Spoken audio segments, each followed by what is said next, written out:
a faixa etária ela tem uma importância para nós oncologistas. Então, é claro que o paciente de 2 anos de idade ele não está excluído do câncer, mas ele é menos provável. Tempo Pet. Sejam muito bem-vindos a mais um episódio do nosso Tempo Pet, diretamente aqui dos estúdios da Tempo FM. E hoje falando sobre um assunto da moda, um assunto dinâmico, um assunto bastante interessante. Vamos falar sobre oncologia veterinária.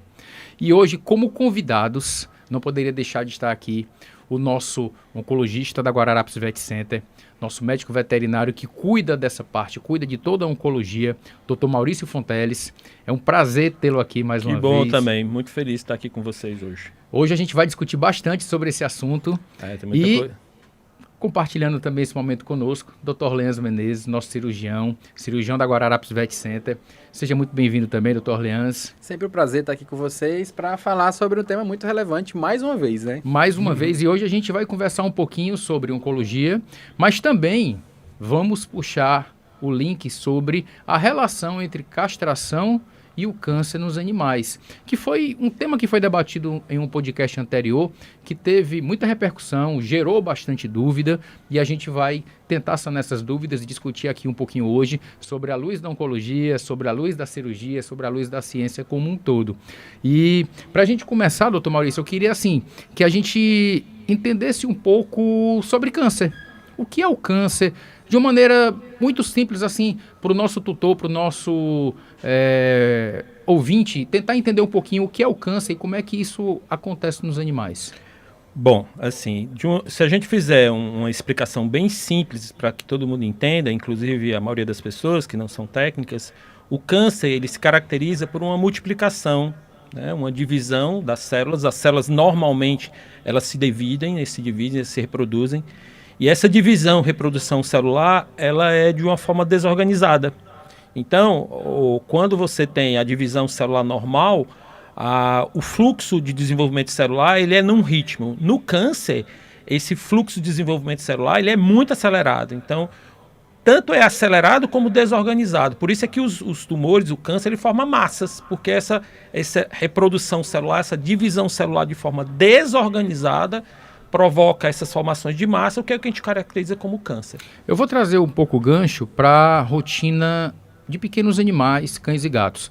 Existem diferenças entre o câncer no cão e o câncer no gato? Ou de maneira mais generalista, é assim, o câncer pode acometer as duas espécies?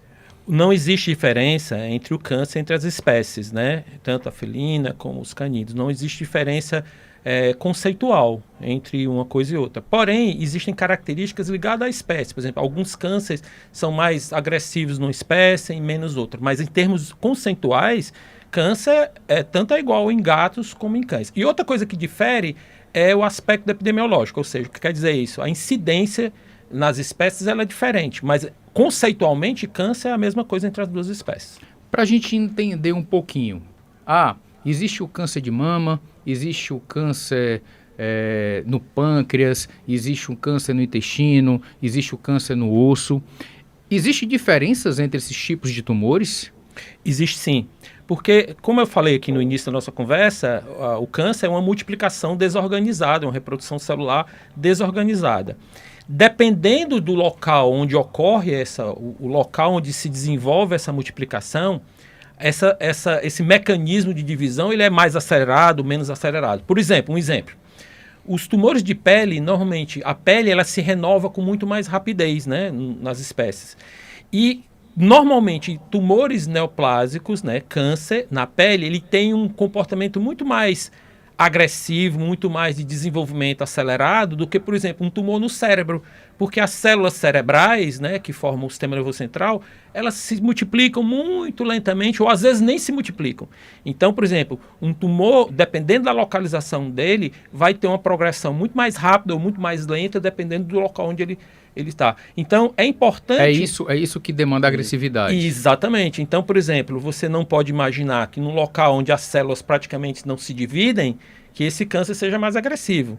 Então, é normal que em locais onde essa multiplicação é muito mais acelerada, que você tenha um tumor muito mais agressivo, muito mais de crescimento muito mais rápido. Mesmo havendo essa diferenciação, né, de locais e de células, né, de crescimento celular, as células tumorais elas acabam ainda tendo características das células originais, né? Então, se a pele ela produz mais células de um tecido normal, normalmente, então quando o paciente ele tem câncer na pele, às vezes essa característica de reprodução celular mais exacerbada, ela permanece lá porque é uma característica daquele tecido, Exatamente. né? Apesar dele ser diferenciado formando um câncer, mas aquela característica permanece na maioria das vezes. A gente também vê isso muito em intestino, por exemplo, que é uma superfície de tecido que também tem um fator de crescimento mais exacerbado, então a gente vê também que esse fator de crescimento cancerígeno no intestino também é mais exagerado. Né? Exatamente. Se a gente fosse hoje colocar como um sinal de alerta para o tutor,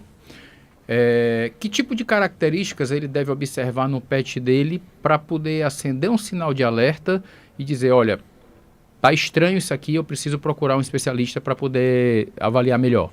Joia, boa pergunta. Bem, a gente, para o nosso cliente, né, a gente hoje tem uma preocupação, Rodrigo, muito importante, isso é uma coisa que norteia todo o atendimento clínico, por exemplo, na Guararapes, é tentar fazer com que o diagnóstico seja o mais precoce possível. E esse diagnóstico começa no tutor. Né? Então, a participação do tutor ela é importante porque ele vai ser a primeira barreira de identificação de alterações que depois vai chegar até nós.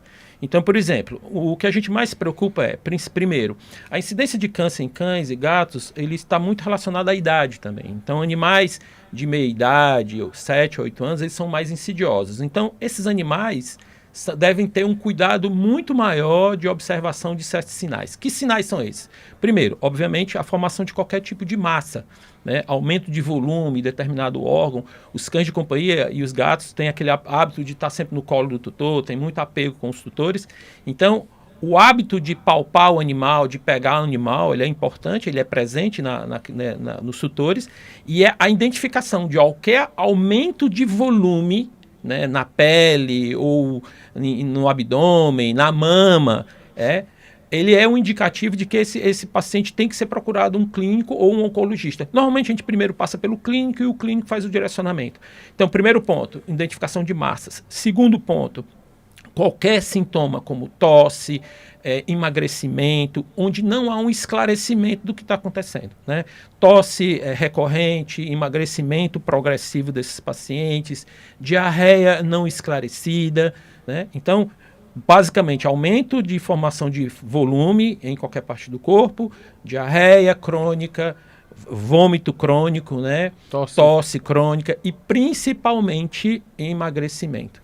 Né? Pacientes que estão emagrecendo progressivamente, sem um esclarecimento do que está acontecendo, esse paciente tem que ser avaliado e um dos pontos de avaliação é o aspecto oncológico. Você tocou no ponto aqui da questão da idade.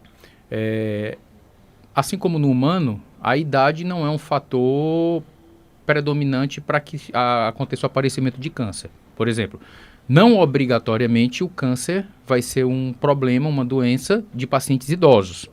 Ele também pode aparecer em pacientes jovens. Isso. Quando a gente trabalha com oncologia, existe um conceito dentro da oncologia que é dados estatísticos. Né? As diretrizes de tratamento, de abordagem, diagnóstico se baseiam muito em dados estatísticos. O que a gente observa é que os pacientes de meia idade, né, considerando a maioria das neoplasias, quando me refiro a neoplasia é o câncer, a faixa etária ela tem uma importância para nós oncologistas. Então, é claro que o paciente de 2 anos de idade ele não está excluído do câncer, mas ele é menos provável. Então, isso mostra para a gente um aspecto, ou seja, à medida do envelhecimento dos nossos PETs, a observância para a oncologia ela é cada vez mais importante. Então, por exemplo, um paciente que tem 8 anos, ele tem que ser muito mais observado pelos seus tutores em todos os aspectos clínicos do que um paciente de 2 anos.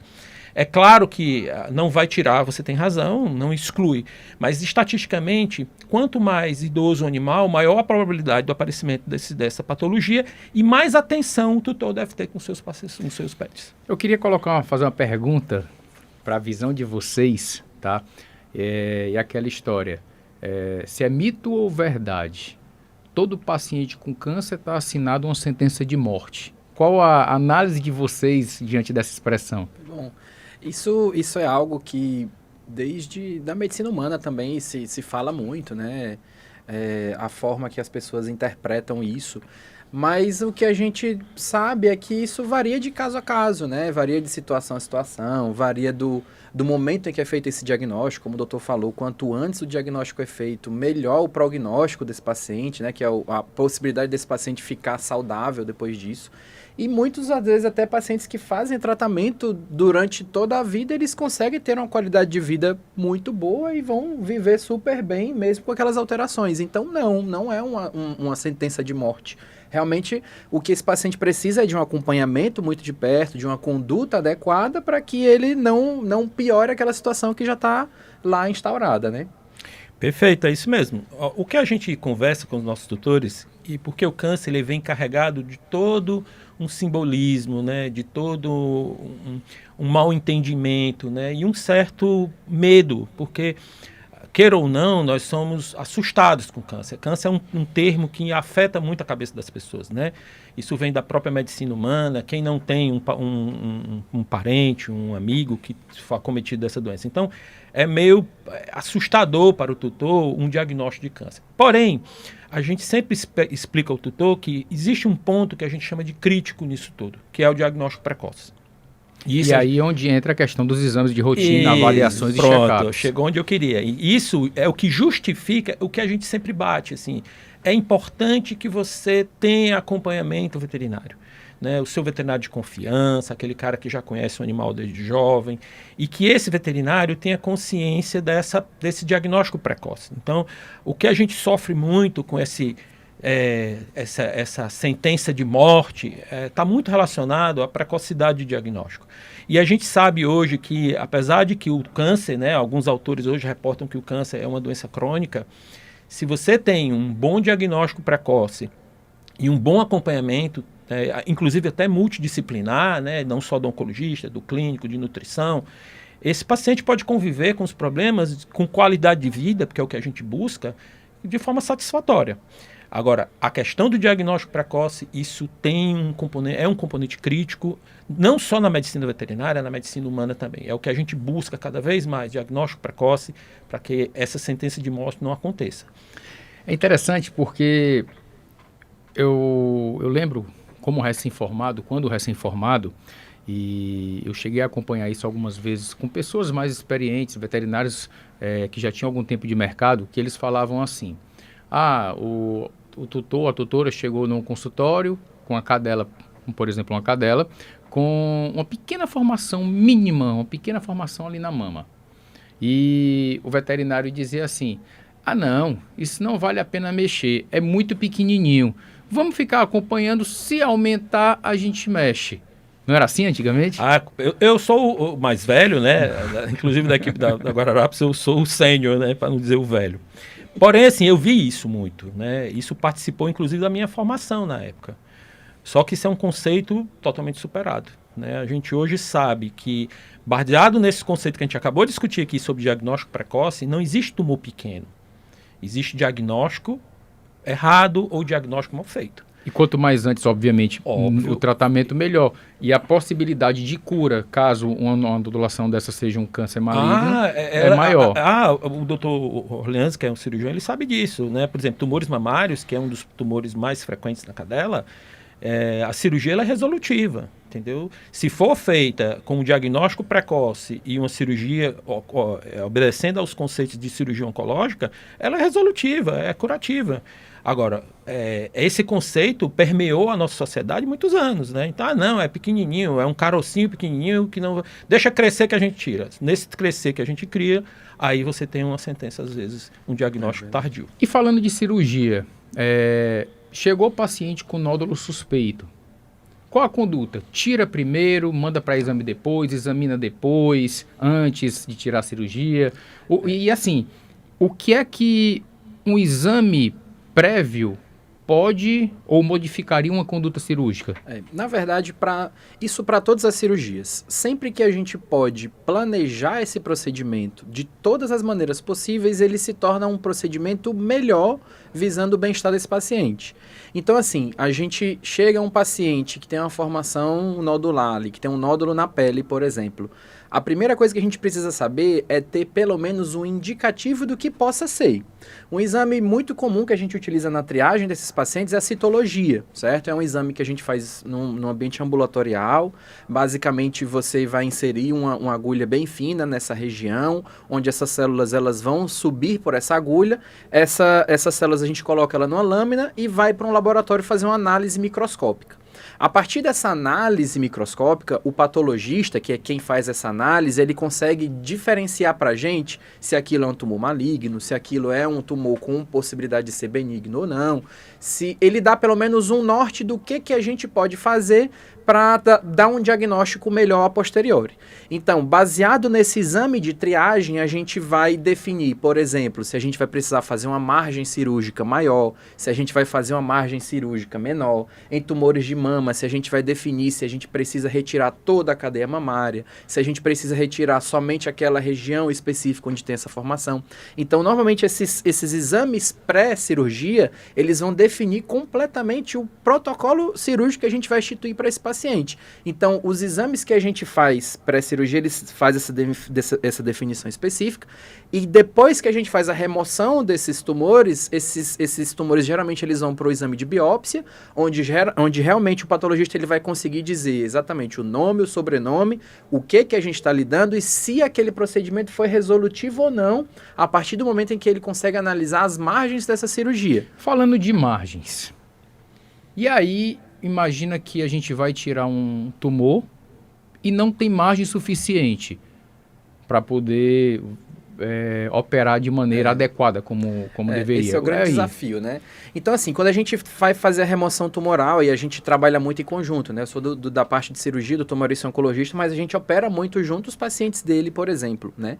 Então, assim, é um grande desafio quando a gente tem massas muito grandes, né? Onde a gente precisa fazer uma remoção muito grande, isso realmente é um procedimento um pouco mais delicado, mas existem técnicas de cirurgia que a gente chama de cirurgia reconstrutiva, onde a gente consegue fazer algumas adaptações durante esse procedimento para que a gente consiga fazer a cirurgia no começo, meio e fim. Qual é a grande dificuldade, na verdade? É no momento que você faz a retirada dessa massa, é como é que a gente vai fazer para fechar essa cirurgia novamente. Esse é o grande desafio e que muitas vezes a gente demanda de técnicas específicas onde a gente consegue fazer esse fechamento adequado, sem que traga muita tensão, sem que traga muita dor, que traga um processo de cicatrização melhor. Então, existem técnicas específicas para que a gente consiga fazer essa margem maior possível. E é importante eu pontuar mais uma coisa aqui, que o Dr. Orleans falou, é o seguinte, pessoal.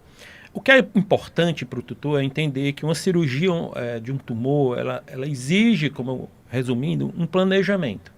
Tanto como o Dr. Orleans falou, a gente tem um planejamento pré-cirúrgico, e isso é importante em equipes multidisciplinares, né? Por exemplo, a gente tem uma equipe multidisciplinar e essa equipe é discutido antes de você entrar em cirurgia, como é que nós vamos abordar. E essa questão da margem, ela é importante porque isso faz toda a diferença. Isso faz diferença na expectativa de vida do animal, no pós-operatório e principalmente no quanto de benefício esse procedimento cirúrgico vai trazer para o seu animal. Então, assim, quando você tem uma equipe multidisciplinar, por exemplo, tem um cirurgião, vai conversar comigo, Maurício, eu tenho esse paciente para operar, normalmente a presença de um oncologista, que vai determinar a estratégia que a gente vai usar ali, né? A cirurgia reconstrutiva, se esse paciente durante a cirurgia vai precisar receber doses de quimioterapia, existe uma técnica que a gente dispõe na Guararapes. A gente já discutiu e ia perguntar exatamente essas técnicas adjuvantes exatamente, que a gente pode utilizar. A opção de técnicas, né, associadas ao ato cirúrgico propriamente dita, isso vem junto com o planejamento. Nós vamos tirar aqui, é necessário fazer alguns procedimentos adjuvantes, como eletroquimioterapia, quimioterapia transcirúrgica, quimioterapia intralesional. Existe uma série de técnicas que isso é discutido pela equipe multidisciplinar para que tenha o melhor resultado possível cirúrgico, né? E isso vai dar um planejamento, como o Dr. Lenz falou, né? Pré-cirúrgico, vai ser definido o que nós vamos fazer durante a cirurgia e o transcirúrgico vai dizer qual é o protocolo, porque para nós não é só a cirurgia, é antes, durante e depois a cirurgia. É porque depois o tratamento continua. Exatamente. A cirurgia ela é um evento. Na realidade, numa equipe multidisciplinar, você vai acompanhar esse paciente desde do contato com o cirurgião e o contato com o oncologista depois do que for resolutivo ou não. Então, é toda uma sequência que a gente adota dentro de uma equipe multidisciplinar. Você que é anestesista, o doutor Orleans que é cirurgião, né? Nós temos cirurgiões ortopédicos, tem eu como oncologista, tem o fisioterapeuta, tem o pessoal do intensivismo. É toda uma equipe trabalhando para que esses resultados cirúrgicos sejam o melhor possível para o seu paciente. É interessante deixar claro e assim, até pontuar para quem está nos assistindo, que dentro do ambiente da Guararapes, isso funciona com maestria. Né? Verdade. Essa equipe que se junta em prol de um paciente. Então, por exemplo, numa cirurgia, pelo menos 3 veterinários, pelo menos 2 cirurgiões e um anestesista, quando não entram mais profissionais, mais veterinários dentro do contexto, às vezes a gente vem com um segundo oncologista que vem fazer, como você falou, uma eletroquimioterapia ou um procedimento adjuvante. Cirurgias como, por exemplo, nós temos o patologista que está lá dentro do centro cirúrgico também fazendo a análise do tecido na hora. Então, é uma possibilidade também que a gente tem dentro do ambiente cirúrgico da Guararapes, o que traz uma segurança para a gente poder trabalhar adequadamente, uma segurança para o paciente de saber que o que precisa ser feito vai ser feito com maestria. Para você ter noção em relação a isso que você comentou, né, da análise patológica durante a cirurgia, isso é um fator extremamente determinante para muitos casos, por exemplo, né? Para que as pessoas em casa tenham essa dimensão, às vezes tem casos em que a gente vai abordar um paciente com uma suspeita de um câncer maligno ósseo, que o tratamento é a amputação desse membro, e muitas vezes a gente já deixou de amputar membros porque o patologista analisou aquela amostra que a gente retira antes de amputar, e ele fala pra gente, olha, isso não é um tumor maligno, então a conduta não é amputação. Então é um fator que é determinante. Antigamente a opção que a gente tinha era amputar primeiro para depois saber o que era exatamente, né? Então hoje a gente já consegue ter uma abordagem mais conservadora desses pacientes, pensando no bem-estar a longo prazo, a partir de uma análise que é relativamente rápida, algo que se faz muito hoje em dia e que é algo que já é realidade dentro da nossa rotina, né? Então isso é muito importante. Pois é, bacana deixar claro para quem está nos assistindo que existe isso, né? Que não é simplesmente, vou tirar e pronto. Existem várias maneiras de resolver o problema. E agora, falando um pouquinho sobre tratamentos, né? A gente falou um pouquinho sobre tratamento cirúrgico, mas a gente sabe que existe outras formas de tratamento. Quimioterapia, radioterapia, imunoterapia. Eu queria que você comentasse um pouquinho a respeito, rapidamente, de uma maneira muito simples, sobre cada uma delas, até para quem está nos assistindo, para o tutor que está nos assistindo, poder entender um pouquinho quais as diferenças. Bom, quando você estabelece um diagnóstico, né, onde você tem o diagnóstico confirmado de determinada neoplasia maligna, que a gente chama, que é o nome técnico para câncer, e você determina qual vai ser o protocolo de tratamento, né? Isso aí envolve cirurgia e tal. O que a gente deixa claro para o tutor é assim, que nem todo câncer ele é tratado com quimioterapia, porque pelo convívio, né, entre os seres humanos, a gente tem sempre aquele conceito, né? Não, meu cachorro tem câncer, a pergunta sempre que o tutor faz para a gente, ele vai tomar quimioterapia. Não obrigatoriamente. Na realidade, quando você fala de tratamento de câncer, existem, como você bem reportou, Rodrigo, várias modalidades de tratamento, né? Que começam com uma quimioterapia, que é você ministrar ao paciente drogas que vão lá matar aquelas célulazinhas que são tumorais. Só que esse é o tratamento clássico para a quimioterapia. Porém, a partir do começo do século XXI, a gente começou a ter outras alternativas de tratamento, como, por exemplo, o que a gente chama de terapia-alvo, que são quimioterápicos muito mais específicos. A gente tem alguns tumores hoje estão sendo feitas vacinas, né, tratamento com vacina. Existe também o uso de tratamentos alternativos com homeopatia, né? O que a gente precisa entender para o tutor é o seguinte: não existe uma modalidade de tratamento. O tratamento do câncer ele é multifatorial, né? A quimioterapia, a terapia-alvo, as vacinas, né? As imunoterapias, todos esses protocolos eles são parte do tratamento. Partindo da visão de que você tem uma doença multifatorial, né? O tratamento do câncer ele envolve o uso, obviamente, dessas terapias específicas, mas não se esquecer das terapias associadas. Nutrição, acompanhamento, né? Mas quimioterapia e as técnicas correlatas, elas são parte do tratamento. E lembrando ao tutor que nem sempre você vai usar a quimioterapia, nem sempre. Às vezes uma cirurgia ela pode ser resolutiva, né? Outras não, você precisa fazer quimioterapia. Outros pacientes vão ser tratados de forma paliativa, dependendo de caso a caso, do que nós vamos provocar bem-estar.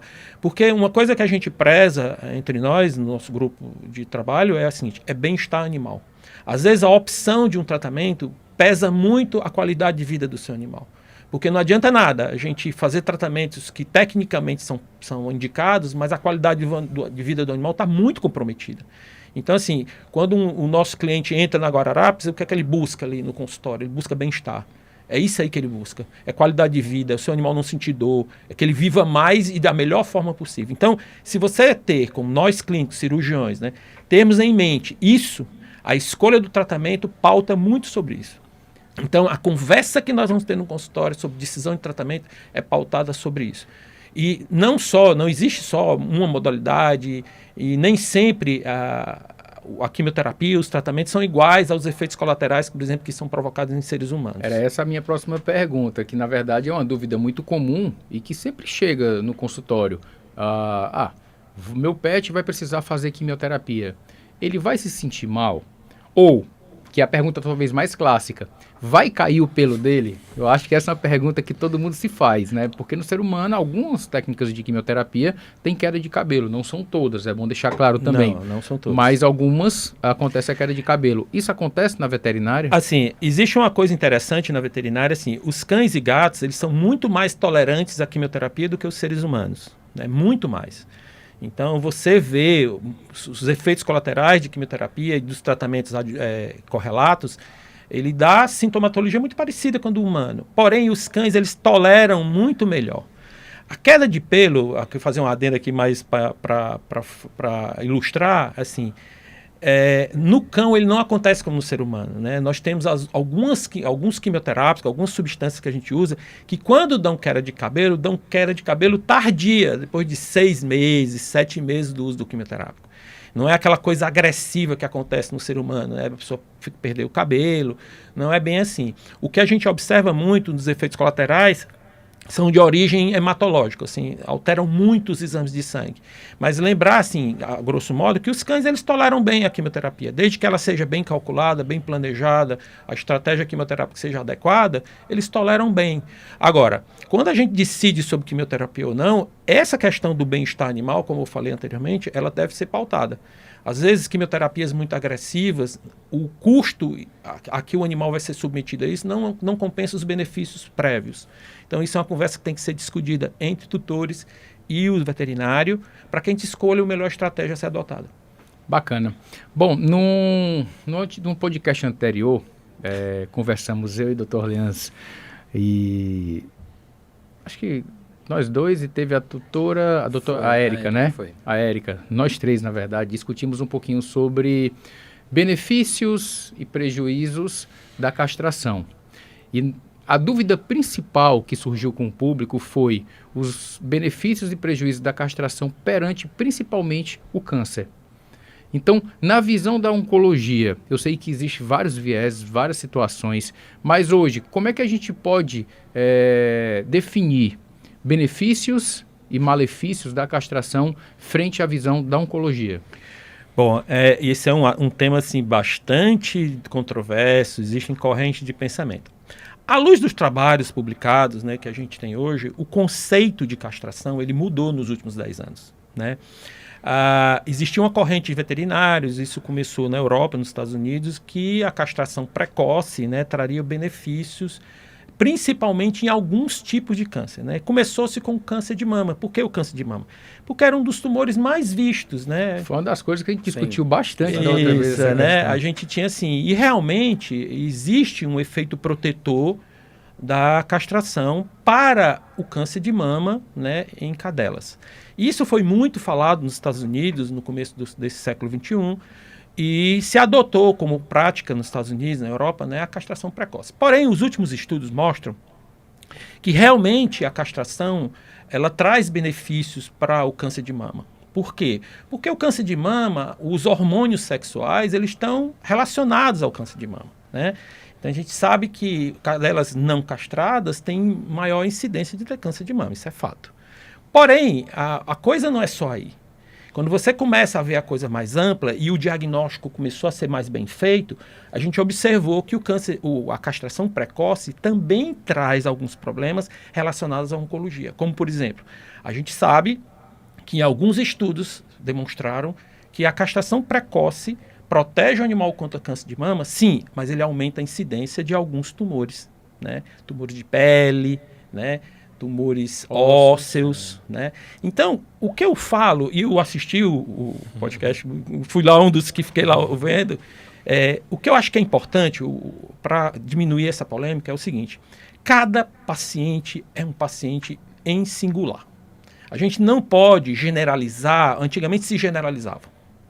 E isso foi uma coisa muito comum há 10 anos atrás. Hoje, a coisa tem que ser mais personalizada. Tem que haver uma discussão com o tutor dos custos e benefícios dessa castração, né? A gente sabe que a castração, pelo aspecto, como eu falei, só da mama, não pode ser interpretada dessa forma. Você não pode castrar um cachorro e achar que vai proteger contra a mama, e é só isso. E não é só isso. Inclusive tem situações, né? É multifatorial, tem situações que a gente já discutiu no bom sentido, já conversou a respeito. Por exemplo, chega um tutor dizendo assim: minha cadela tem 8 meses e eu quero castrar ela. Aí a gente, no consultório, a gente fala que não é indicado. Exatamente. Mas aí a pessoa vem com a ressalva: mas eu tenho mais 2 cães machos em casa e ela vai entrar no cio e eu não tenho como separar, vai gerar uma confusão. E aí? Exatamente. A gente tem que levar em consideração todo o contexto, né?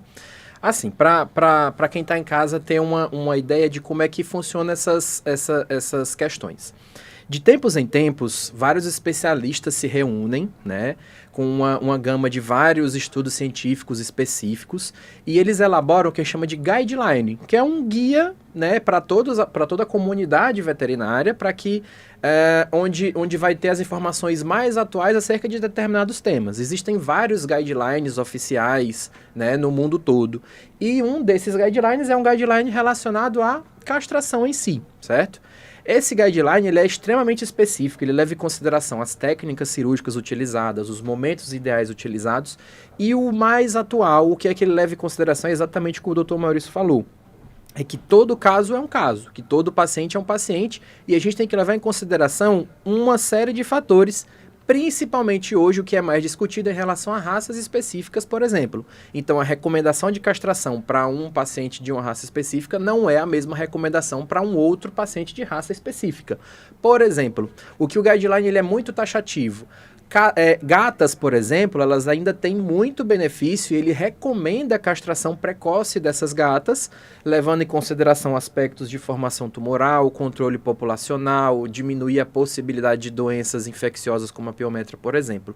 Cadelas já de grande porte, por exemplo, Goldens, Rottweilers, geralmente a recomendação é fazer essa castração após 2 anos de idade, onde você já tem um crescimento finalizado de todas as estruturas ósseas, de todos esses componentes, e que foi comprovado que essa castração precoce, volto a dizer, precoce, ela pode sim gerar maior incidência de tumores ósseos, por exemplo. Por que isso acontece? O hormônio, né, que é produzido lá nas gônadas, né, que são os ovários, que são os testículos, eles atuam numa estrutura óssea que a gente chama de placa de crescimento, né, que é uma estrutura que com determinada idade ela se fecha.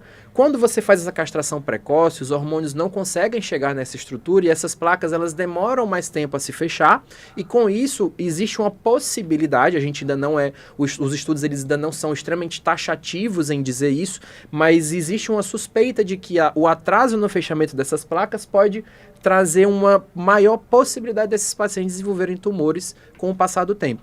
Então, o que é importante a gente salientar é que realmente é uma conduta que é específica de animal a animal e de contexto para contexto. É claro que a gente tem que pesar risco-benefício das situações. Se você tem uma cadela em casa que tem 2 machos e que a gente sabe que o processo de cruza entre esses animais de maneira indesejada vai trazer malefícios naquele momento para esse paciente, a gente tem que levar isso sim em consideração. O que não quer dizer que esse animal que vai ser castrado agora de maneira precoce vai desenvolver tumor no futuro. A gente trabalha, como o Dr. Maurício falou no início, com estatísticas. Não é 100% de certeza. Então, né? aquela história de que, não quero cruzar meu pet, mas vou castrar só para ele não ter câncer. Então, hoje não dá para pensar dessa maneira. Não. Inclusive, o próprio guideline, ele traz até alternativas para isso. Existem as vasectomias que podem ser feitas em machos. Hoje já existem medicamentos que são como se fossem anticoncepcionais para animais, para cães machos, né? Onde é uma forma reversível, né? dessas condições. Então, é algo que é muito discutido hoje em dia e algo que nos próximos anos vai vir muita ainda coisa a se discutir em relação a essas questões. E tem até um ponto aqui para ilustrar. Outro dia eu estava no consultório e eu falando sobre isso com o tutor, exatamente essa questão. Eu quero, eu vou castrar, porque tá. Eu disse para ela exatamente isso que a gente está discutindo e ela perguntou uma coisa para mim que eu achei relevante. Ela disse assim, e aí, o que é que eu faço? Eu não vou castrar minha cadela. E aí? Aí, essa discussão então, cada paciente, por exemplo, quando você decide, eu tenho uma Golden Retriever que está com 8 meses, eu não vou castrá-la, porque realmente existe o risco de eu ter comprometimento de articular, e isso é fato, né? Isso já é uma coisa consolidada, mas minha cadela vai ter tendência a ter câncer de mama. Aí, o que é que eu digo, tutor? Então, essa paciente que não tem essa indicação, ela tem que ser mais bem acompanhada. Então, eu ensino o tutor como é que examina as mamas, aparecer qualquer formação, ela nos procura. Então, assim, não é um caminho sem saída. Então eu não vou castrar minha cadela, o que é que vai ser de mim? Não. Esses pacientes por decisão de não castrar, você tem que ter um acompanhamento do clínico de forma mais evidente. Até porque, assim como nos seres humanos, o câncer, ele não tem somente a relação hormonal, ele tem um fundamento genético muito forte. Exatamente. Então, ambiental, a questão de consanguinidade, alimentação, a genética que vem dos pais, tudo isso são outros fatores que podem determinar o aparecimento ou não de câncer por exemplo, é uma coisa, por exemplo, a alimentação rica em carboidrato, né, que é um hábito que a gente tem de dar muito carboidrato aos animais, ela é fator que está relacionado a câncer de mama. Entendeu? Então não adianta nada eu estar castrando minha cadela para fazer isso e ter uma alimentação totalmente desregrada. Entendeu? Então, como eu disse para você, tudo é uma questão assim, de estratégia de animal a animal. Por isso é que a gente enfatiza uma coisa que é importante. Eu acho um erro, um equívoco que a gente generalize as coisas. Tá? Porque quando você generaliza, você acaba excluindo as extremidades dessa população que são importantes. Então eu acho que aquele seu veterinário de confiança, o seu clínico, né, a conversa franca com ele, para que ele possa dizer, caso a caso, que estratégia. Alguns vão ter que ser castrados? Talvez sim. Outros não. O que a gente às vezes tenta generalizar para você... isso aqui está resolvido. Não está resolvido. Esses pacientes precisam... Principalmente hoje que nós temos animais com uma maior longevidade, né? Pacientes vivendo cada vez mais, né?